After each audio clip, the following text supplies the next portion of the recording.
இந்த கால வேலைக்காக நன்றி சொல்லுகிறோம் தகப்பனே. இன்றைக்கும் எங்கள் மத்தியில் நீர் அசைவாடி கொண்டிருக்கிறபடியால் நன்றி. லேவியராகமத்தின் புஸ்தகம் 25ஆம் அதிகாரத்தின் வாயிலாக நீர் எங்களோடு பேசி கொண்டிருக்கிறபடியால் நன்றி தகப்பனே. வந்திருக்கிற மக்கள் அனைவரோடும் உடைய கிருபை இருக்கட்டும். இந்த காலை ஆராதனையில் கலந்து கொண்டிருக்கிற பார்த்து கொண்டிருக்கிற மக்கள் அனைவரோடும் பிரசன்னம் இருக்கட்டும். நம்முடைய பாதுகாப்பு வழிநடத்தல் இருக்கட்டும் தகப்பனே. அடிமைகளை தாழ்த்தி அர்ப்பணிக்கிறோம். எங்களோடு பேசும் இயேசுவின் நாமத்தில் ஜெபிக்கிறோம் நல்ல பிதாவே, ஆமென். இன்றைய தியானம் லேவியராகமத்தின் புஸ்தகம் 25ஆம் அதிகாரம். லேவியராகமம் 25ஆம் அதிகாரத்துக்கு நான் ஒரு தலைப்பு கொடுப்பேன். ஓய்வு, ஷபாட் என்று சொல்வார்கள். ஓய்வு என்றால் ஹீப்ரு வார்த்தையில் ஷபாட், ஹிந்தியில் சப்த் என்று சொல்லுகிறார்கள். ஹிந்தியில் 7 என்கிற வார்த்தைக்கு சாத் என்று அர்த்தம். 1 2 3 4 5 6 7 சாத் என்று சொல்வார்கள். சாத் என்றால் 7. ஹீப்ருவில் சபத் என்றாலும் ஓய்வு என்று அர்த்தம். ஸோ ஹிந்தி வேர்டுக்கும் ஹீப்ருவில் உள்ள சாபத்துக்கும் ஒத்து போகிறது. ஸோ கர்த்தர் ஓய்வை பற்றி பேசுகிறார். நம்ம ஒரு நிறுவனத்தில் வேலைக்கு போனால் வேலையை பற்றி தான் பேசுவாங்க, ரெஸ்ட்டு பற்றி பேச மாட்டாங்க. அதில் ரெஸ்ட் பீரியட்னு ஸ்கூலுக்கு போனால் அதில் வேணால் ரெஸ்ட் பீரியட் இருக்கும். ஆனால் வேலை என்று வரும்போது, உலகம் என்று வரும்பொழுது நமக்காக ஓய்வு பேசுகிறவர்கள் இல்லை. ஆனால் கர்த்தர் என்று வரும்பொழுது ஓய்வை பேசுகிறவராக இருக்கிறார். முதலாவது இளைப்பாறுதலை பற்றி பேசுகிறார். இயேசு கிறிஸ்து கூட இந்த பூமியில் இருக்கும்போது சொன்னால், வருத்தப்பட்டு பாரம் சுமக்கிறவர்களே நீங்கள் எல்லாரும் என்னிடத்தில் வாருங்கள், நான் உங்களுக்கு ஓய்வு கொடுக்கிறேன், இளைப்பாறுதல் தருகிறேன். இன்றைக்கும் ஆண்டவருடைய ஆலயத்துக்கு வந்திருக்கிறீங்க. உலக பாரத்தை வெளியிலே விட்டுட்டு வாங்க. நம்ம ஆண்டவர் ஒரு சின்ன அற்புதம் நம்ம வாழ்க்கையை மாற்றி போட்டுரும். ஒரு சின்ன அதிசயம் நம்ம பிரச்சனையை மாற்றி போட்டுரும். ஒரு சின்ன மிரக்கல். இஸ்ரவேலர்களுக்கு ஆண்டவர் ரொம்ப பிடிக்கும். காரணம் என்ன தெரியுங்களா? அவங்க அவர் காலிலே இருப்பாங்க. அவர் அழகாக ஏராளமாக தாராளமாக அள்ளி கொடுப்பார். கர்த்தர் நம்ம அனைவருக்கு ஒரு நல்ல வாய்ப்பு கொடுத்துருக்கிறார்.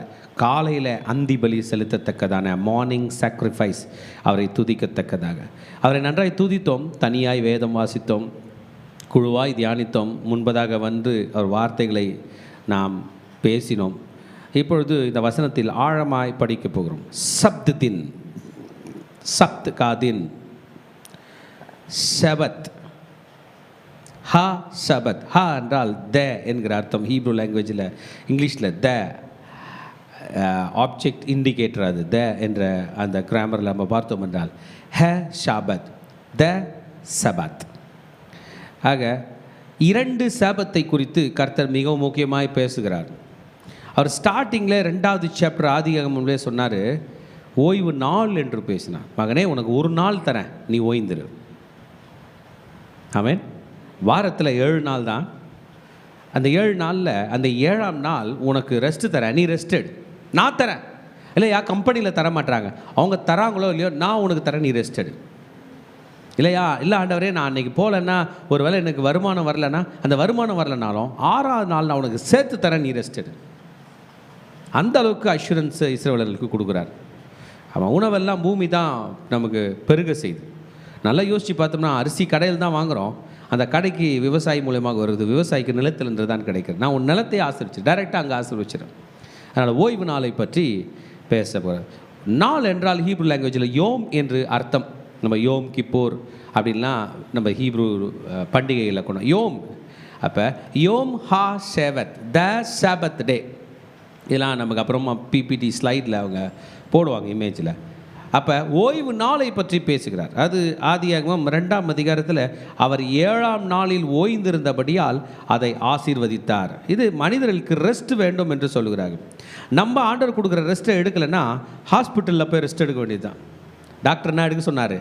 பெட் ரெஸ்ட் எடுக்க சொன்னார். எவ்வளோ நாள் எடுக்க சொன்னார்? 30 நாள் எடுக்க சொன்னார், 40 நாள். அது போல் இங்கே பாருங்கள், 2ஆம் அதிகாரம் 2ஆம் வசனம். தேவன் தாம் செய்த தம்முடைய கிரியையை 7ஆம் நாளிலே நிறைவேற்றி தாம் உண்டாக்கின தம்முடைய கிரியைகளை எல்லாம் முடித்த பின்பு 7ஆம் நாளிலே ஓய்ந்திருந்தார். The Lord rested in the 7th day. Amen. 3rd verse சொல்லுகிறது, தேவன் தாம் சிருஷ்டித்து உண்டு பண்ணின தம்முடைய கிரியைகள் எல்லாம் முடித்த பின்பு அதிலே ஓய்ந்திருந்தபடியால் தேவன் 7ஆம் நாளை ஆசீர்வதித்து அதை பரிசுத்தப்படுத்தினார். So Sabbath day is the rest day, Sabbath day is the holy day. So இந்த நாளை பற்றி ஆண்டவர் இஸ்ரவேலுக்கு ஏற்கனவே சொல்லி கொடுத்தாரு. அவங்க அதை ஃபாலோ பண்ணிட்டு வராங்க. இஸ்ரவேலர்கள் ஓய்வு நாளில் வேலை செய்ய மாட்டாங்க, சொந்த வேலை செய்ய மாட்டாங்க, அவங்க வீட்டில் அடுப்பு எரியாது, தீ மூட்ட மாட்டாங்க, நிறைய ரூல்ஸ், ரெஸ்ட்டு, விறகு கூட பொறுக்க மாட்டாங்க, நிறைய ஆண்டவர் சொன்ன கட்டளைகளுக்கு அப்படியே கீழ்ப்படிவாங்க. தன்னுடைய 10 கட்டளைகளிலும் ஒன்றாய் அவர் இதை சொல்லி விட்டார். பார்த்தோம்னா 20ஆம் அதிகாரம் யாத்திரையாகும் 20:8 மெயினாக அதை ஒரு கட்டளையாகவே கொடுத்தார். ஓய்வு நாளை பரிசுத்தமாய் ஆசரிப்பாயாக. ஸோ ஹாஷாவத் த சபத், யோம் ஹாஷாவத், அதாவது ஓய்வு நாளை ஆசரிப்பாயாக. ஹிந்தியில் சொல்லணும்னா சப்துகா தின், அந்த 7ஆம் நாளை நீ ஆசரி. ஆனால் இன்றைக்கி நம்ம படிக்க போகிறது த சாபத்திக்கல் இயர், ஓய்வின் ஆண்டு. இது என்னங்க ஐயா? இது ஒரு வருஷமே ஓய்வாக கொடுத்துருக்கார். அல்லேலூயா. அது உனக்கு இல்லை மகனே, அது லேண்டுக்கு, அது நிலத்திற்கு. ஆமென். நல்லா இருக்குல்ல? எது கொடுக்குறாரு? லேண்டு. இஸ்ரவேல் ஜனங்கள் எகிப்திலிருந்து கானானுக்கு வந்தாங்களே, அந்த கானானில் கால் வச்ச அந்த நாளை முதல் நாளாகவும் அந்த வருஷத்தை முதல் வருஷமும் கணக்கு வச்சு கரெக்டாக 6 வருஷம் கழித்து இது 7ஆம் வருஷம் லேண்டில் விவசாயம் செய்யக்கூடாது என்று சொன்னார். ஆமென். விவசாயம் செய்ய எந்த விதைப்பும் இருக்கக்கூடாது, நீ அப்படியே விட்டுறணும். லேண்டு தானாக இருக்கணும், வேலி போடக்கூடாது, வேலி எடுக்கக்கூடாது, க்ளீன் பண்ணக்கூடாது, விட்டுறணும். எனக்கு அப்படிப்பா சாப்பாடு. அப்போ போன வருஷத்து பலனை சாப்பிடுவீங்க. கரெக்டுப்பா, நீங்கள் சொல்கிறீங்க போன வருஷத்து பலனை இந்த வருஷம் சாப்பிடுவேன், அடுத்த வருஷம் மாட்டிக்குவேனே. அதனால் 6ஆம் வருஷம் விளைகிற விளைச்சல் ட்ரிப்புள் மடங்காக இருக்கும். 6ஆம் வருஷத்துக்கும் பத்தும், 7ஆம் வருஷத்துக்கும் பத்தும், 8ஆம் வருஷம் விதைக்கிறதுக்கும் பத்தும், 8ஆம் வருஷத்தினுடைய விளைச்சல் விளைஞ்சி வர வரைக்கும் 8ஆம் வருஷமும் சாப்பிட்றதுக்கு உனக்கு எவ்வளோ தரணும்னு எனக்கு தெரியும். நம்ம என்றைக்குனா யோசிச்சது உண்டா? இந்த பாக்கெட்டில் எவ்வளோ பணம் இருக்கணுன்றத நம்ம நிர்ணயம் பண்ணுறோன்றதில்ல, எவ்வளோ இருக்கணும்னு அவர் நிர்ணயம் பண்ணுறாரு. அப்படின்னா நீங்கள் ஏற்றுப்பீங்களா? இன்றைக்கி உங்கள் வாழ்க்கையை ஒப்பு கொடுத்தீங்கன்னா உங்கள் பாக்கெட்டில் எவ்வளோ பணம் இருக்கணுன்றத அவர் நிர்ணயிப்பார். நம்ம வீட்டில் எவ்வளோ அரிசி, எண்ணெய், புளி இருக்கணுன்றத அவர் நிர்ணயம் பண்ணார்னா எப்படி இருக்கும்? நமக்கு கெட்டுப்போதோ ஏதோ வாங்கி வச்சிடணும், ஃப்ரிட்ஜில் ஃபுல்லாக காய்கறி இருக்கணும், கெட்டுப்போது ஒரு வாரம் தூக்கி போட்டால் கூட பரவாயில்ல, உள்ளே இருக்கணும். பணம் எனக்கு தேவையோ இல்லையோ, ஆனால் என் கையில் இருக்கணும். இல்லை, வேண்டியதை அளவாய் கொடுக்குற தேவன் தான் நம்முடைய தேவன். இஸ்ரவேலுக்கு அளந்து கொடுத்தார். ஆண்டவருக்கு ஃபுட் வேஸ்ட் பண்ணுறது பிடிக்காது, அவருக்கு கோபம் வரும். இஸ்ரவேலர்களை ரொம்ப ஆண்டவர் அவருக்கு மேலே ரொம்ப கோபப்பட்டார், அந்த வானத்து மன்னாவை அவங்க வேஸ்ட் பண்ணும்போது. ஆமென். த சாபத்திக்கல் இயர், இந்த சாபத்திக்கல் ஆண்டு, சாபத்திக்கல் இயர், சப்தகா வர்ஷ் என்று ஹிந்தியில் சொல்கிறத, இந்த வார்த்தைக்கு ஹீப்ரூவில் ஷனட் ஹஷ் மிட்டா என்று அர்த்தம். ஷனட் ஹஷ் மிட்டா, ஓய்வின் ஆண்டு. இந்த ஓய்வின் ஆண்டை பற்றி தான் இன்றைக்கி ஸ்டார்ட்டப்பே பண்ண போகிறார். இன்றைக்கி 55 வசனங்கள் இருக்கிறது. இந்த ஓய்வின் ஆண்டில் ஏதோ ஒரு ரகசியம் இருக்குது, நம்ம டீப்பாக படிக்க போகிறோம். அல்லேலூயா. ஆமென். ஆமென் சொல்ல மாட்டீங்க? அல்லேலூயா. ஆமாம். ஓய்வின் ஆண்டில் கர்த்தர் ஒரு ஆசீர்வாதத்தை வச்சிருக்கார். லேண்டுக்கு மட்டும் இல்லை, பீப்புளுக்கும் வச்சிருக்கிறார். பீப்புளுக்கு வச்சிருக்கிறார் என்று சொல்வதை விட முழு சமுதாயத்தையே வைத்திருக்கிறார். ஏழைகளுக்கு வைத்திருக்கிறார், முடியாதவர்களுக்கு வைத்திருக்கிறார். ஆமென். ஹல்லேலூயா. இப்போ சாபத்திக்கல் நாளை பற்றி பார்த்துருவோம். ஓய்வு நாளை கொண்டாடுகிறவர்கள், ஓய்வு நாளில் ரெஸ்ட் இருக்கிறவர்கள். நம்ம நினச்சது உண்டு, வேலை செய்கிறவன் தான் பெரிய ஆள், அவன் தான் சம்பாதிப்பான், அவன் தான் பெருசாக வருவான், அவனுக்கு தான் வெற்றி மேலே வெற்றி வரும் என்று நினைத்தீர்கள் என்றால் இல்லை. கர்த்தருடைய வசனம் ஏதோ ஒன்றை சொல்லுகிறது. ஏசாயா தீர்க்கதரிசன புஸ்தகம் 58ஆம் அதிகாரம் 13ஆம் வசனம் சொல்கிறது, இது நாள் பற்றி படிக்கிறோம். என் பரிசுத்த நாளாகிய ஓய்வு நாளிலே உனக்கு இஷ்டமானதை செய்யாதபடிக்கு 58:13 ஏசாயா, உன் காலை விலக்கி உன் வழிகளின்படி நடவாமலும் உனக்கு இஷ்டமானதை செய்யாமலும் உன் சொந்த பேச்சை பேசாமலும் இருந்து ஓய்வு நாளை படிங்க. மனமகிழ்ச்சி நாள் என்றும் கர்த்தருடைய பரிசுத்த நாளை மகிமையுள்ள நாள் என்றும் சொல்லி அதை மகிமையாக எண்ணுவாயாகில் அப்பொழுது கர்த்தரின் மன மகிழ்ச்சியாய் இருப்பாய். பூமியின் உயர்ந்த இடங்களில் உன்னை ஏறி இருக்கும்படி பண்ணி உன் தகப்பனாகிய யாக்கோபுடைய சுதந்திரத்தால் உன்னை போஷிப்பேன். கர்த்தருடைய வாய் இதை சொல்லிச்சு. பார்த்தீங்களா? The benefit of the Sabbath day. நீ என் ஓய்வு நாள் ஆசரிச்சுன்னா உன்னை பூமியின் உயர்ந்த இடங்களில் ஏறி இருக்கும்படி பண்ணிடுவேன். நமக்கு பூமியின் உயர்ந்த இடம் நிறைய இருக்கும். இப்படி இருந்தால் நல்லா இருக்குமே, நம்மளும் இவர் ஆகிட்டா நல்லா இருக்குமோ, நம்மளும் இந்த பதவியில் வந்துட்டா நல்லா இருக்கும், நம்மளும் படித்து இந்த அதிகாரியான நல்லா இருக்குமென்ற எண்ணங்கள் நமக்கு வரும். அந்த இடத்துக்கு உன்னை ஏறி இருக்கும்படி பண்ணுவதற்கு உன் படிப்பு உதவி செய்யவில்லை என்றாலும், உன் திறமைகள் உதவி செய்யவில்லை என்றாலும், உன் உன் உன் திறமைகள் தாளந்துகள் உதவி செய்யவில்லை என்றாலும், என் மகனே நான் உன்னை ஏறி இருக்கும்படி பண்ணுவேன் என்று ஓய்வு நாளுடைய ஆசீர்வாதத்தை தருகிறார். அல்லையா? இந்த வசனம் போய் சொல்லுமா?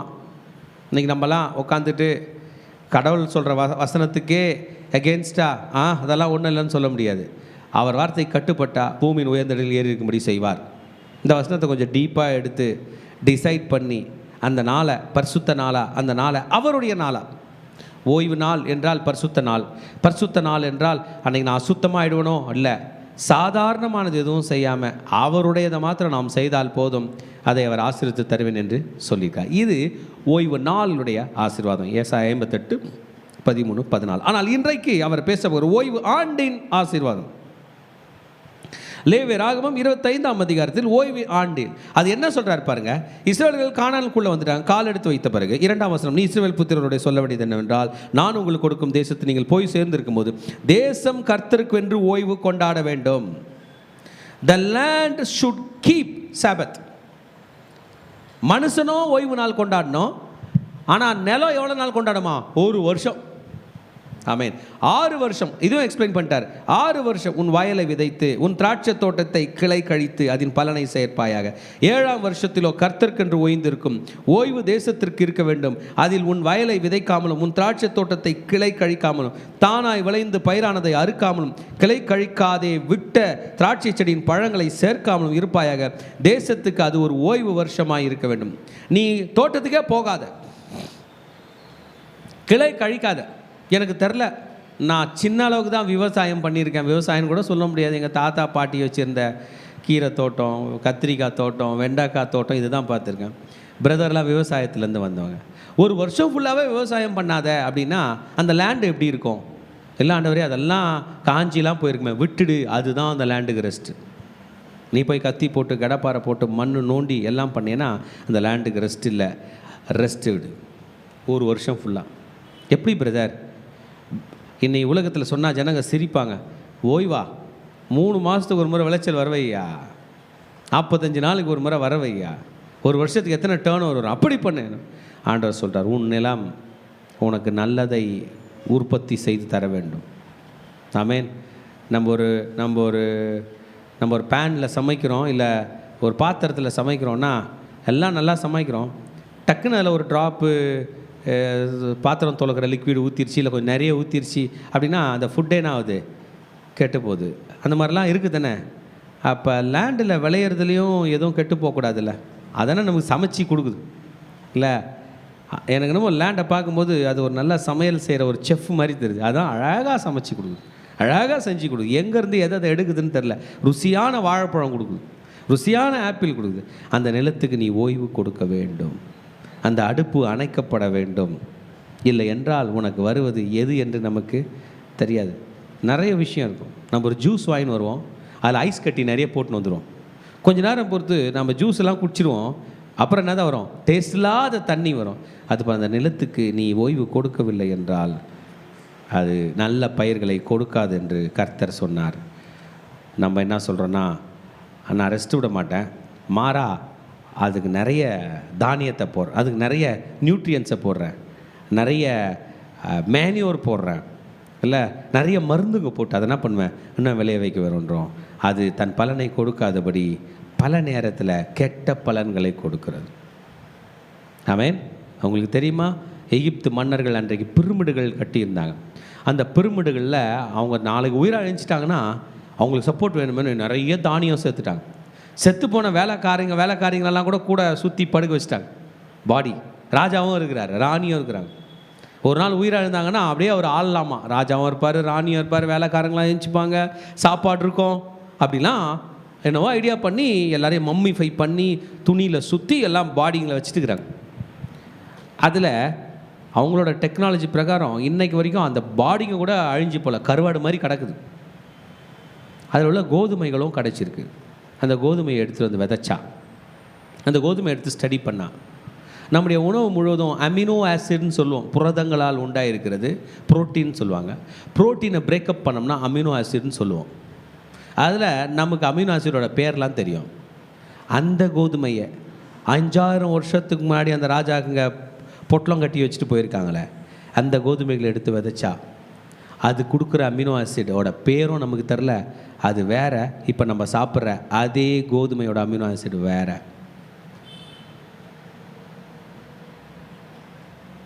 நான் சொல்கிறது உங்களுக்கு புரியுதா? ஒரு சாதாரண கடையில் போய் பஜ்ஜி வாங்கி சாப்பிடுவோம். தாத்தா காலத்தில் சாப்பிட்ட அதே பஜ்ஜி கடை இன்றைக்கி இருக்கும். நம்ம சாப்பிட்டு சொல்லுவோம், அன்னைக்கு மாதிரி இன்றைக்கி இல்லையே. அதே தான் கோதுமை சொல்லுது. கோதுமையோட அமினோ ஆசிட் அன்னைக்கு ஈஜிப்டில் இருந்தது போல் இல்லை என்றால், நிலத்துக்கு நம்ம ரெஸ்ட்டு கொடுக்காதனால, நிலத்துக்கு சாபத் கொடுக்காதனால அது வேறு ஏதோ ஒன்றை விளைவித்து தருகிறது. உலகெங்கும் அதை சாப்பிடுகிறவர்களுக்கு வியாதிகள் பெருகுகிறது என்றால் நம்ம என்ன பண்ண முடியும்? நிலத்துக்கு ஓய்வு. ஹல்லேலூயா.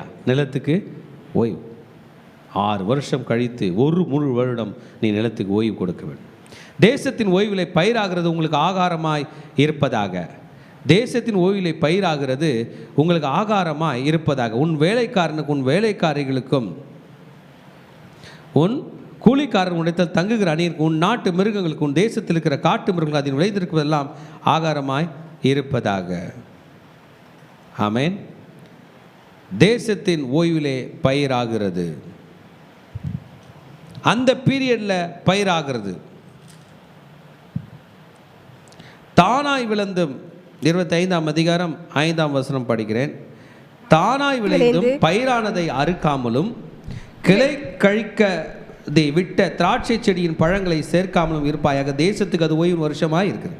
அதாவது என்ன சொல்கிறாருன்னா, அந்த நேரத்தில் அந்த அந்த அந்த அந்த விளைச்சல் அந்த 7ஆம் வருஷம் விளையிறத சாப்பிடலாம், ஆனால் நீ அதை சொந்தம் கொண்டாடாத, அப்படியே விட்டுரு. மாடு மேய்ஞ்சிட்டு போட்டோம், ஆடு மேய்ஞ்சிட்டு போகணும், காட்டில் உள்ள யானைகள் வந்தாலும் துரத்தாத, அது சாப்பிட்டு போட்டோம்.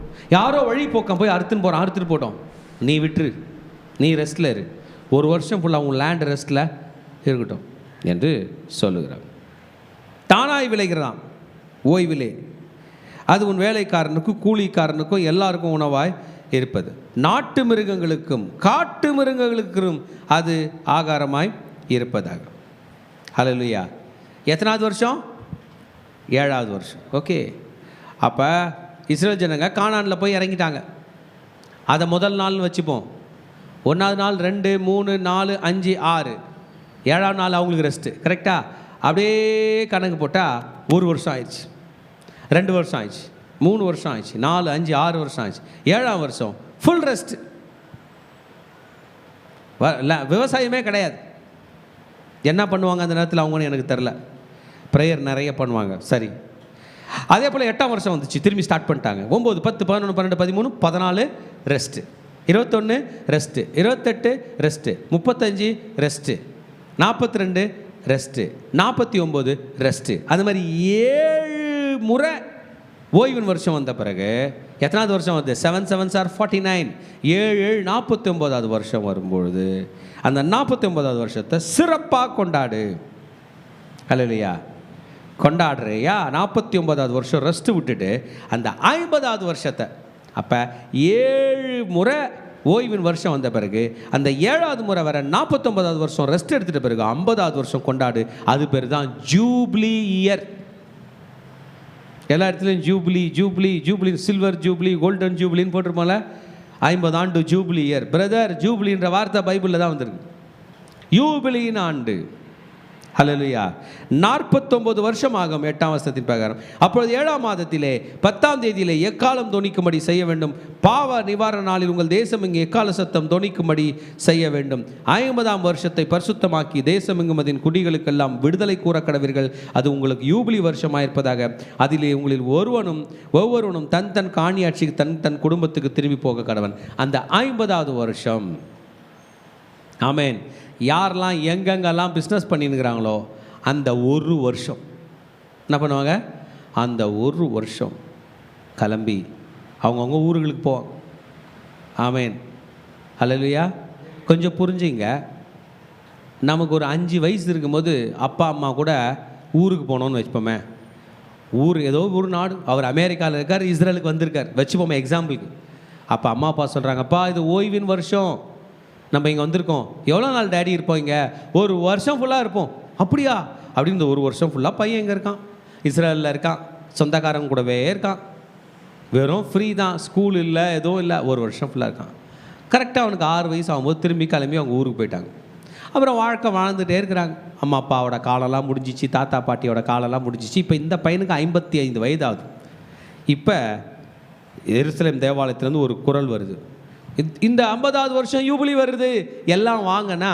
இப்போ இந்த மனுஷன் வருவார், இவருக்கு என்ன வயசு இருக்கும்? 55 வருஷம் இருக்கும். அவர் அவங்க மனைவி பிள்ளைங்களை கூட்டின்னு வருவார். அவங்க பிள்ளைக்கு ஒரு 5 வயசு 10 வயசு இருக்கும். அது கேட்கும், இது என்னப்பான்னு. அப்பா இதான் ஓய்வின் ஆண்டு. எப்படிப்பா எனக்கு கொஞ்சம் சொல்லுப்பா. நான் 5 வயசு பையனாக இருக்கும்போது ஓய்வின் ஆண்டு செலிப்ரேட் பண்ண போனேன். இப்போ நீ போகிற. அடுத்த ஓய்வுக்கு இவர் இருக்க மாட்டார், ஆனால் அவங்க பையன் இருப்பான். எவ்வளோ பாருங்கள். அந்த ஓய்வின் ஆண்டில் தான் எல்லாரும் அவங்கவுங்க காணியாட்சிக்கு வரும்போது தான் சொந்தத்தில் பொண்ணு பார்த்து கட்டுறது. எவ்வளோ டைம் கொடுக்குறாரு ஆண்டவர்? ஒரு வருஷம் அங்கேயே இருந்து மணமகனுக்கு மணப்பெண்ணை பிடிக்கணும், பெண்ணுக்கு பையனை பிடிக்கணும், எல்லாம் பார்த்து கல்யாணம்லாம் நடத்திட்டு சொந்தக்காரங்களாம் பார்த்துட்டு நல்லா அன்பாக பாசமாக ஆசையாக இருந்துட்டு எங்கே போவாங்க? எவ்வளோ நாள் சொந்தம் கொண்டாடுவாங்க? ஒரு வருஷம். இடையில வருவாங்க எருசலேமுக்கு. அது எருசலேம் தேவாலயத்துக்கு வருவாங்க. ஆனால் இது சொந்த ஊருக்கு போவாங்க. இப்போ பிரதர் இங்கே இருக்காருன்னா அவர் கிளம்பி வந்து 6 வருஷம் கழிச்சு என்ன பண்ண? 7ஆவது வருஷம் வேலையெல்லாம் ரிசைன் பண்ணிட்டு போயிடணும். இதில் நீங்கள் ஒன்றை புரிந்து கொள்ள வேண்டும். இஸ்ரவேலர்கள், யூதர்கள், கர்த்தர் அவர்களை கோடி ஆசீர்வதிக்க வேண்டும். அவங்க வந்து தொழில் பண்ணுறவங்களா தான் இருப்பாங்க. யாருக்கு கீழே வேலை செய்கிறவங்களா இருக்க மாட்டாங்க. அவங்க வந்து தொழில் பண்ணுவாங்க. அந்த தொழில்களினால் பாதிக்கப்படாத அளவுக்கு தான் அவங்க சேஃபாக பிஸ்னஸ் பண்ணுவாங்க. ஆமேன். தன் காணியாட்சிக்கும் தன் குடும்பத்துக்கு திரும்பி போக கடவன். ஆமேன். அந்த 50ஆவது வருஷம் 49ஆவது வருஷம் விதைக்கலை, 50ஆவது வருஷம் விதைக்கவில்லை. அறுக்க போகக்கூடாது, பழங்களை கட் பண்ணக்கூடாது, எதையும் எடுக்கக்கூடாது, வயல்வெளியை க்ளீன் கூட பண்ணக்கூடாது. அது யூபிலி வருஷம், அது பரிசுத்தமாக இருக்க வேண்டும். அந்த வருஷத்தின் வயல்வெளிகளில் விளைந்தவைகளை நீங்கள் புசிக்க வேண்டும். You shall eat the increase thereof out of the field. தானாய் விளைவதை நீ புசிக்க வேண்டும் என் மகனே. ஹல்லேலூயா. தானா விளையிறது. கொஞ்சம் புரிஞ்சுங்க. நம்ம வேலியெல்லாம் போட்டு ஒரு பழம் பழுக்கும், வேலியே போடாமல் எங்கேயோ ஒரு இடத்துல ஒரு பழம் பழுக்கும். சாப்பிட்ருக்கீங்களா? இந்த மாதிரி குறிப்பாக இந்த மாதிரிலாம் நம்ம பறிச்சது வந்து எலுமிச்சம் பழம் எங்கேயோ ஒரு வேலியில் முளைச்சி, பப்பாளி பழம் வீட்டில் இருக்குது, அது என்ன பண்ணியிருக்கோம்? எங்கேயோ ஒரு வேலியில் முளைச்சிருக்கோம். மாம்பழம். இந்த மாதிரி உங்கள் லேண்டே ஓப்பன், ஃபென்ஸ்லாம் உடஞ்சிருக்கு, ரிப்பேர் பண்ண போகாத, விட்டுரு, அது விளையும். This year is holy. இந்த வருஷம் தானாய் விளைகிறதே, அதை நான் உனக்கு கொடுக்குறேன். ஹல்லேலூயா. யோசிச்சு பாருங்க. இன்னைக்கு ஒரு ப்ரேயர் பண்ணுங்களா, ஆண்டவர் எதனா எனக்கு கிடைக்கும்படி செய்யுங்களா ஆண்டவர். ஆமேன். தானாய் நிறைய விஷயங்களை ஆண்டவருடைய ஊழியம் செய்கிற பிள்ளைகளுக்கு ஆண்டவர் தானாய் கொடுப்பார். அப்பா எனக்கு நீயே கொடுப்பான். பல காரியங்களுக்காக நான் உட்காந்து ஆண்டவர் கையில் ப்ரே பண்ணி நன்றி சொல்வது உண்டு. சில பொருள்களை பார்க்கும்போது தானாக நம்மக்கிட்ட வந்திருக்கும், அவராக கொடுத்துருப்பார். ஆச்சரியமாக இருக்கும். அந்த மாதிரி அந்த 50ஆவது ஆண்டு நான் தானாக உனக்கு தரேன், ஆனால் நீயும் தாராளமாக இருக்கணும். இதுதான் விஷயம். ஹல்லேலூயா. என்ன பண்ணோம்? இதுதான் மெயின் விஷயம். இந்த ஜூப்ளி ஆண்டினுடைய பெனிஃபிட். நீ எதாவது விற்றாலும் வாங்கினாலும் அநியாயம் செய்யக்கூடாது. ஆமேன். யூபிலி வருஷத்தோட எல்லா கணக்கும் முடிக்கணும், எல்லா அக்கௌண்ட்ஸும் செட்டில் பண்ணணும். அவர் அக்கௌண்ட்லாம் செட்டில் பண்ண பிறகு அவர் ஒரு 50,000 தரணும். மன்னிச்சிரு. என்னதுங்க? அப்படியே ஆண்டவரே மன்னிச்சிரு, கடனை மன்னிச்சிரு. நம்புவீங்களா? வட்டியை மன்னிச்சிரு. ஒருத்தர் ஒரு லேண்டை கொண்டு வந்து உங்கள் கையில் அடகு போட்டிருக்காரு. நீங்கள் அடகு கடை வச்சுருக்கீங்க. லேண்டை எடுத்துகிட்டு வந்து பட்டாவை எடுத்துகிட்டு வந்து வச்சுட்டு உங்கள்கிட்ட கட்டிட்டு வட்டி கட்டியிருக்காரு. பட்டாவை திருப்பி கொடுத்துரு. யூபிலி ஆண்டுக்கு பிறகு திரும்பி ஒன்றுலேருந்து ஆரம்பிக்கும். எல்லாரோட பேங்க் அக்கௌண்ட்டும் லாபம் வச்சுருக்கோங்க, லாபம் வை. நஷ்டம் வச்சிருக்கிறவங்களுக்கு ஈடு செய்துடு, வட்டியை மன்னிச்சிரு. எப்படி இருக்கும்? நம்ம நினைப்போம், ஐயோ அந்த கவர்மெண்ட் தோத்துறோன்னு. கிடையாது, அந்த கவர்மெண்ட் தான் நிற்குமா. நீங்கள் பாட்டு வட்டி வாங்குறவங்க கையில் வாங்கினே இருந்தீங்கன்னா ஒரு குறிப்பிட்ட டைமுக்கு அப்புறம் அவனே கிராஷ் ஆகிடுவான். அவனுக்கு கொடுக்குறது பணமே இருக்காது. அட போயா நான் செத்தே போகிறேன், எங்களை காசு இல்லைன்றான். அது மாதிரி ஒரு 100 பேர் பண்ணானா இந்த பேங்க்கு கிராஷ் ஆகிடும்.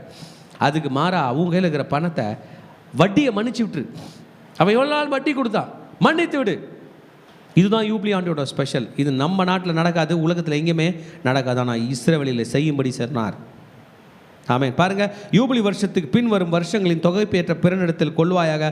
பலனுள்ள வருஷங்களின் தொகைக்கு ஏற்க அவன் உனக்கு விற்பானாக. பலனுள்ள வருஷங்களின் லக்கத்தை பார்த்து அவன் உனக்கு விற்கிறபடியால் வருஷங்களின் தொகை ஏறினால் விலை ஏறும், வருஷங்களின் தொகை குறைந்தால் விலை குறையவும் வேண்டும். இது மார்க்கெட்டோட எக்கானமி பொறுத்து, மார்க்கெட் எப்படி போகுதோ அதனுடைய லாப நஷ்டங்களை பற்றி கர்த்தர் இங்கே சொல்லி கொண்டு இருக்கிறார். அநியாயம் செய்ய கூடாது, தேவனுக்கு பயப்பட வேண்டும். நான் உங்கள் தேவனாகிய கர்த்தர். என் கற்பனைகளை நீ கை கொண்டால்தான் நீ சுகமாய் இருப்பாய். பூமி தன் கனியை உனக்கு தரும். நீங்கள் திருப்தியாய் சாப்பிட்டு அதிலே சுகமாய் இருப்பீர்கள். You shall eat your fill and dwell there safely.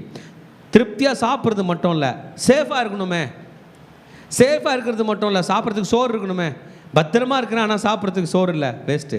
திருப்தியாக சாப்பிட்றேன் ஆனால் பெரிய பிரச்சனை இருக்குது. இரண்டும் உனக்கு இருக்காது மகனே. நீ பத்திரமாய் திருப்தியாய் சாப்பிட்டு சுகமாய் இருப்பாய். ஆமென். 7ஆம் வருஷத்தில் எதை புசிப்போம் என்று நீ கலங்காதே. பாருங்க, நான் 6ஆம் வருஷத்தில் படிங்க உங்களுக்கு ஆசீர்வாதத்தை அனுக்கிரகம் பண்ணும். அது உங்களுக்கு 3 வருஷத்தின் பலனை தரும். எத்தனை வருஷம் தருமா? அப்போ 6ஆம் வருஷம் உங்களுக்கு வர பலன் 7ஆம் வருஷத்துக்கு, 6ஆம் வருஷத்துக்கும் தரும், 7ஆம் வருஷத்துக்கும் தரும், 8ஆம் வருஷத்துக்கும் தரும். சூப்பரில். எத்தனை மடங்கு? 3 மடங்கு. உங்களுக்கு 1 லட்ச ரூபா வச்சுப்போம், 12 லட்ச ரூபா. ஒரு மாதத்துக்கு 1 லட்ச ரூபா வச்சுப்போமே. அந்த 6ஆம் வருஷத்துக்கு 12 லட்சம் உங்களுக்கு தேவைன்னா 3 மடங்கு எவ்வளோ? 36 லட்ச ரூபாவாக நான் உனக்கு தரேன். 3 மடங்கு நான் தருகிறேன். நான் தரேன், என் அக்கௌண்ட்லேருந்து உனக்கு தரேன். நான் சொல்கிறத நீ செஞ்சேனா? இல்லை நீ எல்லாம் பண்ணுவேனா? நீ போய் பார்த்துக்கோ. கரெக்டாக அந்த 7ஆம் வருஷம் லேண்ட் உனக்கு பலனை தராது, 3 வருஷத்தின் பலனை தரும். நீங்கள் 8ஆம் வருஷம் விதைத்து 9ஆம் வருஷம் மட்டும் பழைய பலன்களை சாப்பிடுவீர்கள். அதன் பலன் விளையும் வரைக்கும் பழைய பலனை சாப்பிடு. பொருளும் கெட்டு போகாது. 3 வருஷத்துக்கு முன்னாடி விளைஞ்ச கோதுமை கெட்டு போகாது. ஒரே ஒரு வசனத்தை நீங்கள் அண்டர்லைன் பண்ணிவிட வேண்டும். தேசம் என்னுடையதாக இருக்கிறது. இந்த லேண்ட் இஸ் மைன். இந்த தேசம், பூமியை பார்க்கும்போது நீங்கள் சொல்லணும், இந்த லேண்டு கர்த்தருடையது, ஆனால் நான் இங்கே குடியிருக்கிறேன். இந்த நிலம் கர்த்தருடையது, நான் இங்கே குடியிருக்கிறேன். அவரோட லேண்டு எவ்வளோ பணக்கார லேண்டு இல்லை? எத்தனை பேர் ஒத்துக்கிறீங்க? ஆமாம். சின்ன கொய்யா விதை போட்டோம், அப்படி கொய்யாப்பழம் கொடுக்குறோம். இப்போ நம்முடைய சேக்காடு சர்ச்சு பக்கத்தில் ஒரு வீடு இருக்குது, அவ்வளோ கொய்யாப்பழம் அவர் எல்லாருக்கும் கொடுக்குறாரு. லேண்டு கர்த்தருடையது, நிலம் கர்த்தருடையது, நிலம் கர்த்தருடையது. ஆமேன். கர்த்தர். நீங்கள் பரதேசிகளும் என்னிடத்தில் புறங்குடிகளுமாய் இருக்கிறீர்கள். ஆமேன். ஒரு வீட்டில் வாடகை இருக்கிறோம், வீடு காலி பண்ணுங்கன்ட்டாங்கன்னா ரொம்ப கஷ்டமாக இருக்கும். என் பூமியை காலி பண்ணுங்கன்னாருன்னா அந்த மனிதனுக்கு எவ்வளோ கஷ்டம்.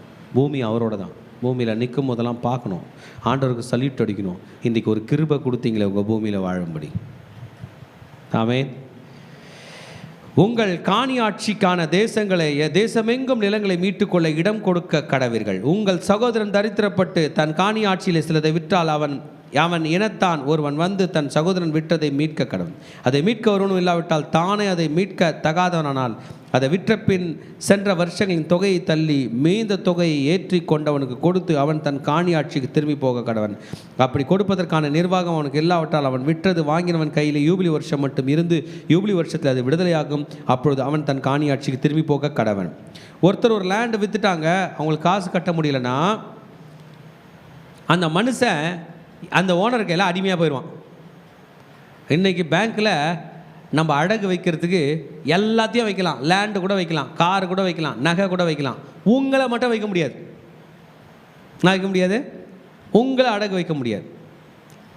அந்த நாள் ரொம்ப தூரத்தில் இல்லைன்னு நினைக்கிறேன். அந்த காலத்தில் உங்களே அடகு வச்சிடலாம். ஐயா தான் நானே வந்துடுறேன், எனக்கு கடன் பிரச்சனை ஜாஸ்தியாச்சு, என்னையே காசு கொடுத்து வாங்கிக்கோன்னா உங்களை வாங்குகிற அந்த ஓனர் உங்கள் கடனோடு உங்களை விலை கொடுத்து வாங்கிடுவார். உங்கள் கடனெல்லாம் இனிமேல் யார் அடைப்பார்? அவர் அடைப்பார். அப்போ உங்களை எவ்வளோ வேலை வாங்குவார்ன்றதை மட்டும் பார்த்துங்க. அதான் இப்போ ஒரு மனுஷன் அப்படி அடிமையாக வந்துட்டான். 50வது வருஷம் வரைக்கும் இருக்கணும். அந்த 50வது வருஷம் அவனை கூப்பிட்டு அந்த லேண்ட்லார்டு சொல்லுவார், இந்தா உன் பத்திரம், நீ விடுதலை உன் வீட்டுக்கு போகணுவார். எவ்வளோ நாள் காத்திருக்கணும்? 50 ஆண்டுகள். இவன் ஒழுங்காக வேலை செய்யலைனாலும், தகுதி இல்லாதவனாக இருந்தாலும் கூட கர்த்தர் சொன்னார், நீ கொடுத்து விடு. என் தேசத்தில் தரித்திரம் இருக்கக்கூடாது, என் தேசத்தில் ஏழைகள் இருக்கக்கூடாது, என் தேசத்தில் வீடு இல்லாதவர்கள் யாரும் இருக்கக்கூடாது. they should be free. கட்டப்பட்டிருக்கிற மனிதர்களை விடுதலையாக்குகிற ஒரே தேவன் நம் இயேசு மாட்டம்.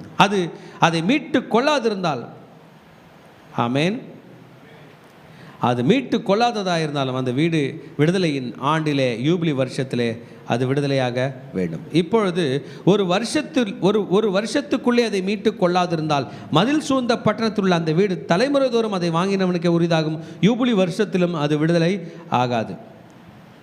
ஒரு வருஷத்துக்குள்ள அதை மீட்கவில்லை என்றால், ஒருவன் மதில் சூழ்ந்த பட்டணத்தில் உள்ள தன் வாசஸ்தலமாகிய வீட்டை விற்றால், அதை விற்ற ஒரு வருஷத்துக்குள்ளே அதை மீட்டு கொள்ளலாம். ஒரு வருஷத்துக்குள்ளே அதை மீட்டு கொள்ள வேண்டும். ஒரு வருஷத்துக்குள்ளே அதை மீட்டு கொள்ள. இது மதில் சூழ்ந்த பட்டணம். இது சிட்டிக்கு வேறு ரூல். சிட்டியில் ஒரு வீடு தான், ஆனால் நிலத்தை எடுக்க முடியாது. நிலம் விவசாயம், நிலத்தை கொடுத்துரு. ஆனால் சிட்டிக்கு வேறு ரூல். ஒருத்தர் வந்தார், லேண்ட் அடகு போட்டார், ஒரு வருஷத்தில் மீட்க முடியலன்னா அது ஓனருக்கு சொந்தமாயிடும். ஆனால் நிலத்தை அப்படி இது பண்ண முடியாது. ஆமாம், உங்களுக்கு புரியுதுங்களா? வீடு போனால் இன்னொரு இடத்துல வீடு கட்டிக்கலாம். லேண்டு போனால் 10 ஏக்கர் 100 ஏக்கர் 50 ஏக்கர் லேண்டு யாரோடதும் யாருக்குமே போகாது. ஆனால் வீடு, அந்த இடத்துல வீடுக்கு மட்டும் விடுதலையின் ஆண்டில், விடுதலை ஆண்டு என்றால் யூபிலி ஆண்டில் மாற்றங்கள் வருது. மதில் சூழப்படாத கிராமங்களில் வீடுகளிலோ தேசத்தின் நிலங்களில் போலவே எண்ணப்படும் அவைகள் மீட்கப்படலாம். யூபிலி வருஷத்திலே அவைகள் விடுதலை ஆகும். ஆமேன். லேவியர்களுடைய காணி ஆட்சி ஆகிய பட்டணங்களில் வீடுகளையோ லேவியர் எக்காலத்திலும் மீட்டு கொள்ளலாம். லேவியர்களுக்கு ரூல், அவங்க எப்போனாலும் மீட்டு கொள்ளலாம். ஆமேன். லேவியனுடைய வீடை ஒருவன் வாங்கினால் அது விடுதலை ஆண்டிலே அது விடுதலை ஆகும். ஆமேன். அவருடைய பட்டணங்களில் சூழ்ந்த வெளிநிலங்கள் விற்கப்படலாகாது. அது அவர்களுக்கு நித்திய காணி ஆட்சியாக இருக்கும். இப்போ நீங்கள் லேண்டு வாங்க போகிறீங்க, ஒரு 10 ஏக்கர் லேண்டு வருது. போய் ஓனர் ஸ்டடி பண்ணி பார்த்தா ஓனர் லேவி கோத்திரத்துலேருந்து வராரு. நீங்கள் வாங்க முடியாது. அப்படி காசு கொடுத்து வாங்கினாலும் உங்கள் பேரில் பட்டா ஏறாது. அது யாரோட லேண்டு? லேவியர்களுடைய லேண்டு. அவர்கள் தான் அந்த பூமியின் புத்திரர்கள். எப்படி இருக்குது பாருங்கள். இன்றைக்கி தான் இதெல்லாம் இருக்குன்னு நினச்சோம்ல. இது வந்து இந்த குறிப்பிட்ட மக்களுக்காம அது யாரும் பட்டா பண்ண முடியாதுமா அப்படின்றீங்களே. இது ஸ்டார்ட் பண்ணது அங்கேயே லேவியர்களுக்கு. லேவியருடைய நிலத்தை யாரும் வாங்க முடியாது. ஆமேன். உன் சகோதரன் தரித்திரப்பட்டு கையழைத்து போவானால் அவனை ஆதரிக்க வேண்டும். உன் சகோதரன் உன் வீட்டடுக்கே வந்து தங்க வேண்டும். அவனுக்கு உன் சகோதரன் உன்னோட அண்ணன் தம்பி, அவனுக்கு சாப்பிட்றதுக்கு சாப்பாடு இல்லை என்றால் அவன் வந்து உன் வீட்டிலே தஞ்சம் புகுந்து அவன் என்ன பண்ணும்? சாப்பிடுவன். அவன் கையில் நீ வட்டி வாங்கக்கூடாது. அவன் பிழைப்புக்கு உண்டான வழியை நீ செய்ய வேண்டும். ஹல்லேலூயா. ஆமாம். இந்த வட்டி என்பது என்ன தெரியுங்களா? வட்டி என்பது, நான் உன்னோட வளர்ச்சிக்கு என் பணம் தரேன், நீ என் வளர்ச்சிக்காக பாடுபடு. எப்படி புரியுதுங்களா? நான் உன் வளர்ச்சிக்கு பணம் தரேன், நீ என் வளர்ச்சிக்கு பாடுபடு. நான் உனக்கு 1000 ரூபாய் தரேன், மாதம் 100 ரூபா கொடுத்துரு. நான் கொடுத்தேன், அவ்வளோதான். நீ என்னை வளர வைக்கிற. அதனால தான் வட்டி விஷயத்தில் கவனமாக இருக்கணும். நீங்கள் யார் கையில் வட்டி வாங்குறீங்களோ அவங்க வளர்கிறதுக்கு நீங்கள் பாடுபடுறீங்க. அவங்களுக்காக நீங்கள் வேலைக்கு போகிறீங்க. அவர் வேலைக்கு போல உட்காந்துருப்பார், நோட்டு மட்டும் தான் எடுத்துன்னு வந்துட்டு போவார். ஆனால் வேலைக்கு போகிறது யார்? நீங்கள் போவீங்க. You are working for his increase. கவனமாக இருக்கணும். நீங்கள் உங்களுக்காக வளர்கிறீர்கள். உன் கைகளின் பிரயசத்தை நீங்கள் சாப்பிட்றதுக்காக வாங்குறீங்க. ஆனால் அந்த வட்டி நீங்கள் கொடுக்க ஆரம்பிச்ச பிறகு யார் சாப்பிட போகிறான்? அவன். அதுதான் வட்டியினுடைய ஒரு டேஞ்சர். உங்களுக்கு கானான் தேசத்தை நான் கொடுத்தேன், உங்கள் தேவனாய் இருக்கும்போது எகிப்திலிருந்து உங்களை புறப்பட பண்ணின உன் தேவனாய் கர்த்தர் நானே. உன் சகோதரன் தரித்திரனானால் அவனை அடிமையைப் போல ஊழியம் செய்ய நெருக்க வேண்டாம். அவன் கூலிக்காரனவைப் போலவும் தங்க வந்தவனைப் போலவும் இருந்து உன்னை சேவிக்க வேண்டும். யூபிலி வருஷத்தில் அவனோட லேண்டெல்லாம் திருப்பி கொடுத்துட்டு அவனை நீ அனுப்பிவிட வேண்டும். பின்பு தன் பிள்ளைகளோடு கூட உன்னை விட்டு நீங்களாக்கி தன் குடும்பத்தாருக்கும் தன் பிதாக்களின் காணியாட்சிக்கும் திரும்பி போகும். உன் சகோதரன் ஆண்டவர் இங்கே சொல்கிறதெல்லாம் கூட பிறந்த அண்ணன் தம்பியில் அவன் எந்த இஸ்ரவேலனாக இருந்தாலும் சரி, சகோதரன்ற வார்த்தை என்னது? இந்த மொத்த இஸ்ரவேல் யாராக இருந்தாலும் சரி, வெளி ஜாதி மக்கள் அல்ல, இஸ்ரவேலராக இருந்தால் அவன் உன் சகோதரன். ஆமேன். அடிமைகளாக இஸ்ரவேலர்கள் விற்கப்பட கூடாது, நீ அவர்களை ஆளக்கூடாது. நீயும் எகிப்திலே அடிமையாய் இருந்தாய். உனக்கு வேண்டும் என்றால் ஆண் அடிமையும் பெண் அடிமையும் சுற்றிலும் இருக்கிற இடங்களில் வாங்கலாம். இந்த அடிமை என்கிற வேர்டு அன்னைக்கு ஆண்டவர் சொன்னது பாண்ட் மேட்ஸ். அவங்கள காசு கொடுத்து வாங்கலாம், அவங்களே வருவாங்க. இப்போ நம்ம காலையில் அப்படி போனோம்னா வேலை செய்கிறவங்க இருப்பாங்க, பார்த்துருக்கீங்களா? நான் இன்றைக்கி வேலைக்கு வரேன்னு இருப்பாங்கல்ல, அவங்க சொல்லுவாங்க, உனக்கு எவ்வளோங்க சம்பளம், இன்றைக்கி 800 கொடுங்க, நான் வரேன்னு சொல்கிறாங்களா இல்லையா? அந்த மாதிரி அன்றைக்கி மார்க்கெட்டில் அவங்களே தன்னை விற்றுக்குறவங்க இருப்பாங்க. அவங்களுக்கு நிறைய கடன் பிரச்சனை இருக்கும். ஐயா, நான் உன்கிட்ட வந்துடுறேன், என் வீட்டுக்கு இந்த பணத்தை கொடுத்துரு அப்படின்ட்டுருவாங்க. ஆண்கள் போவாங்க, அவங்க போய் காலையில் சாப்பாடு, மதியம் சாப்பாடு, நைட்டு சாப்பாடு அங்கேயே வேலை செஞ்சு தங்கலானும் போது நல்லா ஸ்ட்ராங்கான பீப்புள் தங்களை விற்றுக்கொள்வாங்க.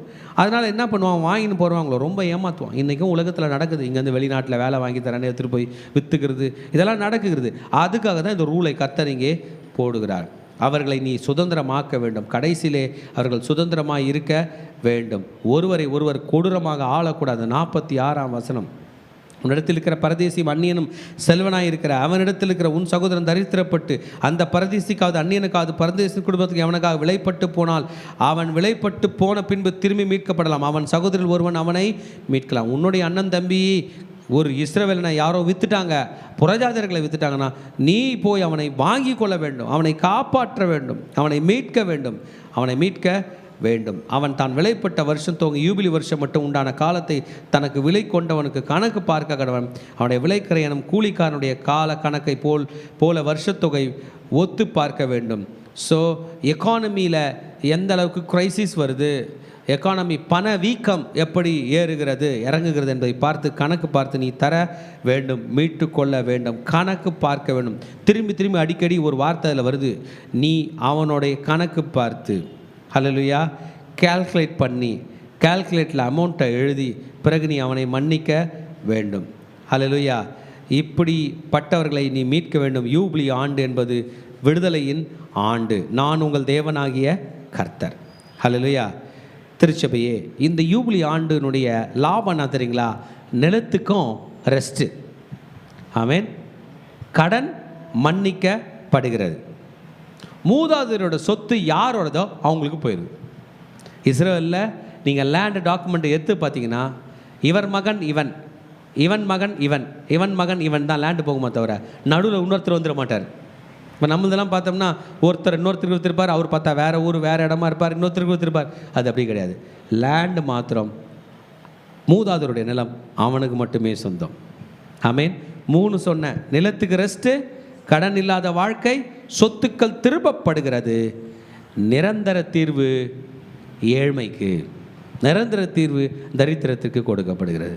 இந்த ஓய்வின் ஆண்டை கர்த்தர் கொடுத்ததை நினைக்கும் போது எனக்கு ரொம்ப சந்தோஷமாக இருக்குது. இப்படி நம்ம ஊரில் இருந்தால் எவ்வளோ கடன்காரங்க தப்பிச்சிருவாங்க. ஆமேன்.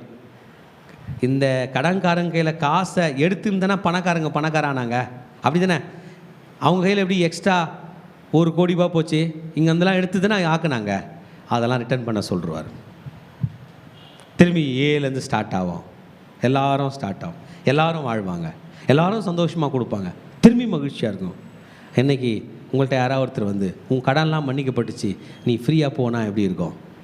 அந்த மாதிரி யாருனா இருக்காங்களா சொல்கிறதுக்கு? இவரை தவிர, இந்த ஆண்டவரை தவிர. இப்போ கூட ஒன்றும் இல்லை, அவரால் மாற்ற முடியும். எழுந்து நின்று அவர் கையில் கையை வைங்க. அப்பா, நீங்கள் போட்ட சட்டம் நல்லா இருக்குது, சட்டம் நல்லா இருக்குது, நான் உங்களுக்கு கீழ்ப்படுகிறேன், உங்கள் வசனத்துக்கு கீழ்ப்படுகிறேன், உங்கள் ஆலயத்துக்கு வரேன், உங்கள் ஊழியம் செய்கிறேன், என்னை கடன்லேருந்து காப்பாற்றுப்பா. இன்றைக்கி இந்த சட்டத்தை போய் வெளியில் சொன்னால் நம்மளை அடிப்பாங்க, துரத்துவாங்க. ஆனால் நான் என்னை அர்ப்பணிக்கிறேன் என்பீர்கள் என்றால் இயேசு உங்களுக்கு உதவி செய்ய வல்லவராக இருக்கிறார். Rest to the land, rest to my people. என் நிலத்துக்கு மாத்திரமல்ல என் மக்களுக்கும் ஓய்வு என்று சொன்னார். கர்த்தர் நம்மை மன்னித்தால் உடனடியாக இளைப்பாறுதல் வரும். இயேசுவிடம் வாருங்கள், கர்த்தர் உங்களுக்கு இளைப்பாறுதல் தருகிறார். கர்த்தருக்கு ஆராதனை செய்ய போகிறோம்.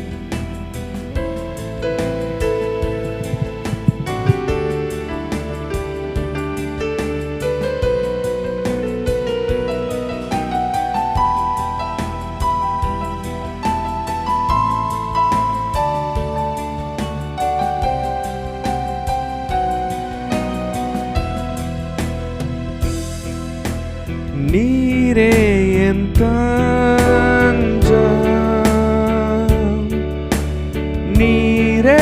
என் கோட்டை,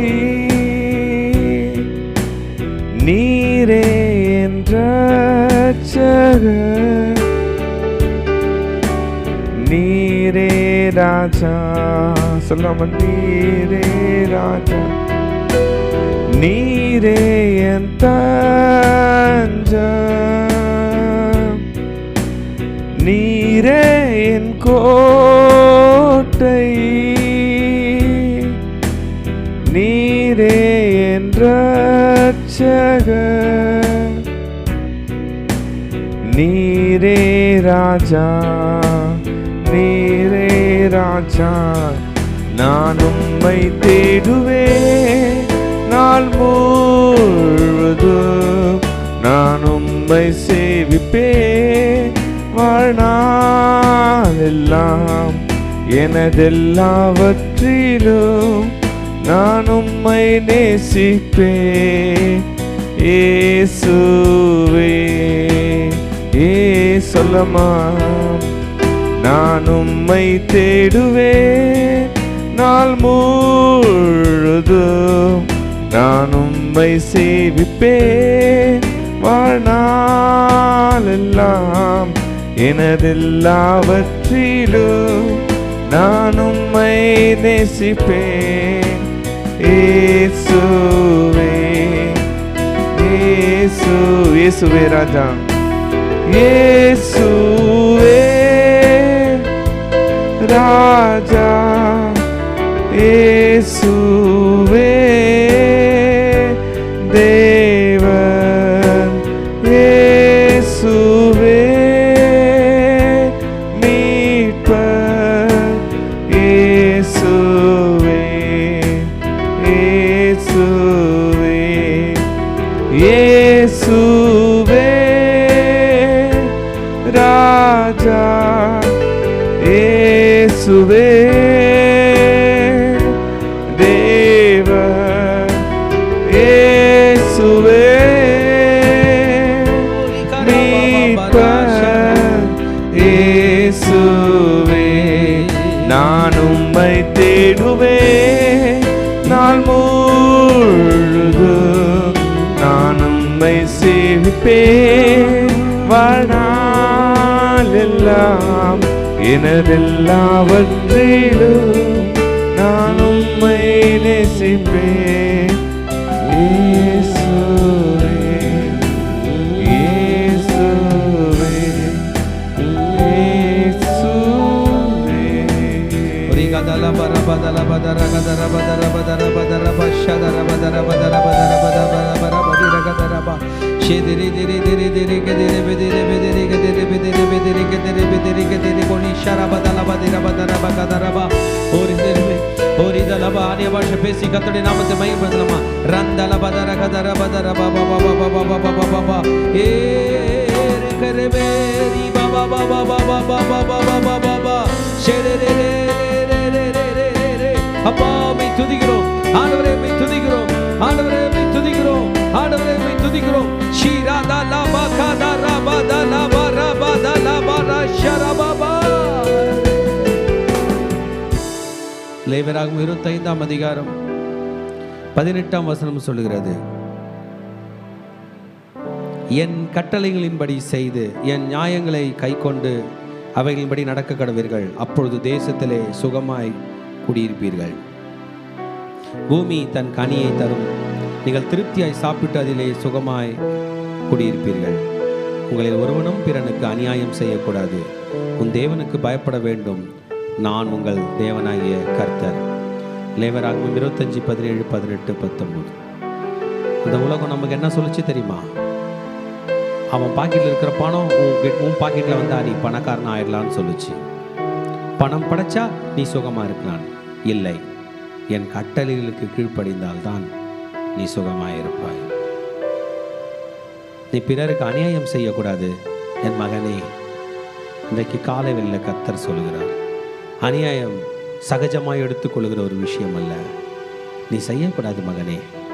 கிறிஸ்தவர்கள் ஏமாற்றக்கூடாது, ஏமாறவும் கூடாது.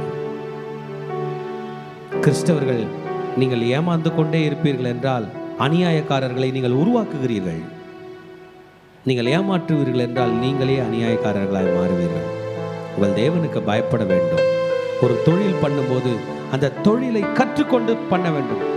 கையில் பணம் வரும்போது பார்த்து செலவு பண்ண வேண்டும். நீங்கள் பாட்டு இஷ்டத்துக்கு செலவு பண்ணிட்டு வட்டி கொடுத்துட்டு இருந்தீங்கன்னா அதுவும் ஆண்டவருக்கு பிடிக்காது. உங்கள் பணத்தை கவனமாக செலவு பண்ண வேண்டும். உங்கள் கையின் திறமை உங்களுக்கு தெரிய வேண்டும். உங்கள் கையில் எவ்வளோ வருமானம் வருது, எவ்வளவு செலவு பண்ண முடியும், மீதி அவசியம் இல்லாதவர்களை செய்யக்கூடாது. என் கட்டளைகளுக்கு நீ கீழ்ப்படிய வேண்டும். என் நியமங்களை நீ கை கொள்ள வேண்டும். நீ சுகமாய் அப்பொழுதுதான் கூடியிருப்பாய். பூமி தன் பலனை தரும். நீ திருப்தியாய் சாப்பிடுவாய், சுகமாய் இருப்பாய். இன்னைக்கு ஜனங்களுக்கு ஃபினான்ஷியல் நாலேஜே இல்லை. பணத்தை எப்படி கையாள வேண்டும் என்கிற ஞானமே இல்லாமல் செயல்படுகிறோம். இன்றைக்கி கர்த்தர் கையில் கேட்கலாமா? இன்றைக்கி நம்மலாம் கஷ்டப்படுறதுக்கு காரணம் நம்ம கையில் வந்த காசை ஒழுங்காக செலவு பண்ணாதனால தான். நம்ம கையில் காசு இல்லாமல் ஒன்றும் நம்ம மாட்டிக்கல. வந்த காசை தப்பு தப்பாக செலவு பண்ணி தேவையில்லாததை வாங்கி தேவையானதை வாங்காமல் போய் மாட்டிக்கொண்டோம். இன்றைக்கு கர்த்தரிடத்தில் ஞானத்தை கேட்கலாமா? லாஸ்ட்டில் ஒரு நிலைமையில் வந்து நின்னோம். நம்மளும் ஒருத்தன் ஏமாற்றிட்டான், ஏன் நம்மளும் ஏமாத்தாமல் போனோம், நம்மளும் பண்ணுவோம், நாமும் ஏமாற்றுவோம், நாமும் வட்டிக்கு விடுவோம், நாமும் பிறரோட இதை எடுத்துப்போம், நாமும் பிறர் கையில் போய் சொல்லுவோம், நாமளும் தப்பு கணக்கு எழுதுவோம் என்று வந்தது. இல்லை, திருச்சபையே வேண்டாம். நாம் ஆசீர்வாதத்தில் வாழ வேண்டியவர்கள். நம்ம கையில் வருகிற பணத்துக்கு பேர் ஆசீர்வாதம், நம்ம கையில் வருகிற உயர்வுக்கு பேர் ஆசீர்வாதம், நம்ம கையில் வருகிற பதவி உயர்வுக்கு பேர் ஆசீர்வாதம், நம்ம கையில் வருகிற பணத்துக்கு பேர் ஆசீர்வாதம். கர்த்தரின் ஆசீர்வாதமே ஐஸ்வர்யத்தை தரும், அதனுடைய வேதனையை கூட்டார். இன்றைக்கு கேள்வி, the land will rest. மகனே, நீ இன்றைக்கு எடுக்கிற முடிவு, உன் நிலம் ரெஸ்ட் ஆயிருக்கும், உன் வீடு ரெஸ்ட் ஆயிருக்கும், நீ ரெஸ்ட் எடுப்ப, நீ நிம்மதியா இருப்ப. என் கட்டளைகளுக்கு நீ கீழ்ப்படி ஆயத்தமா. கர்த்தருடைய வேதத்தை எடுத்து நம்முடைய தலை மேல் வைத்துக் கொண்டு வேதத்துக்கு அடங்கு. அப்பா, இன்றைக்கு உன் சந்நிதி முன்பதாக நான் செய்வது என்னவென்றால், உன் வசனத்துக்கு நான் அடங்குகிறேன், உன் வார்த்தைக்கு நான் அடங்குகிறேன், உன் நியாயங்களுக்கு அடங்குகிறேன், உன் சட்ட திட்டங்களுக்கு, உன் கட்டளைகளுக்கு நான் அடங்குகிறேன், நான் அடங்குகிறேன், நான் அடங்குகிறேன். என்னை ஏற்றுக்கொள்ளும், அடங்குகிறேன். அப்பா, உமக்கு பிரியமில்லாமல் செய்த அநியாயங்களுக்காக மன்னிப்பு கேட்கிறேன். அப்பா, நான் துணிச்சலாக கடன் வாங்கினதுக்காக மன்னிப்பு கேட்கிறேன். என் கையில் இல்லாத பணம், பேங்க்கில் இருக்கிற பணத்தை நம்பி நான் துணிச்சலாக இறங்கினதுக்கு மன்னிப்பு கேட்கிறேன். யாருடைய பணமோ துணிந்து வட்டிக்கு வாங்கினதுக்காக மன்னிப்பு கேட்கிறேன். இதனால் என் நிலம் பாதிக்கப்பட்டது, என் குடும்பம் பாதிக்கப்பட்டது, என் பிள்ளைகள் நிம்மதி இழந்தார்கள், என்னை மன்னியும் என்று கேட்பீர்கள் என்றால் கர்த்தர் உங்களை அந்த கடன் பிரச்சனையிலிருந்து காப்பாற்ற வல்லவராயிருக்கிறார். யூபிலியின் ஆண்டு வருகிறது மகனே. இயேசுதான் அந்த யூபிலியின் ஆண்டை கொண்டு வருகிறார்.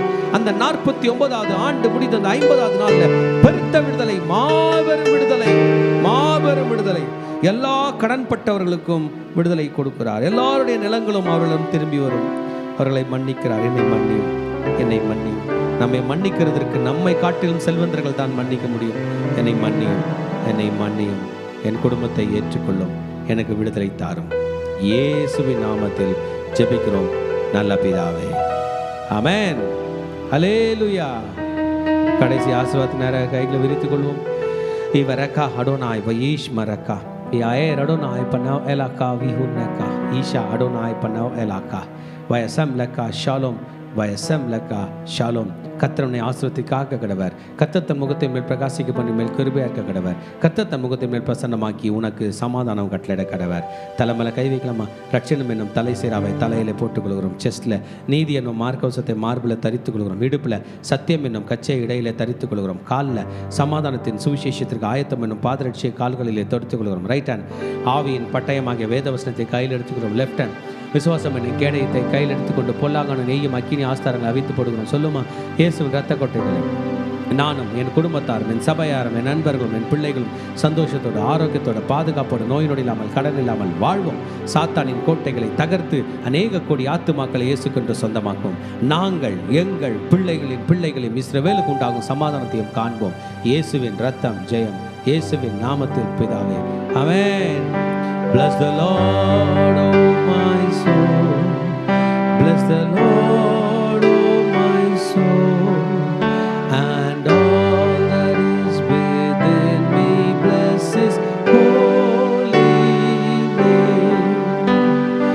King of kings, forever and ever. Lord of lords, forever and ever. King of kings, forever and ever. King of kings and Lord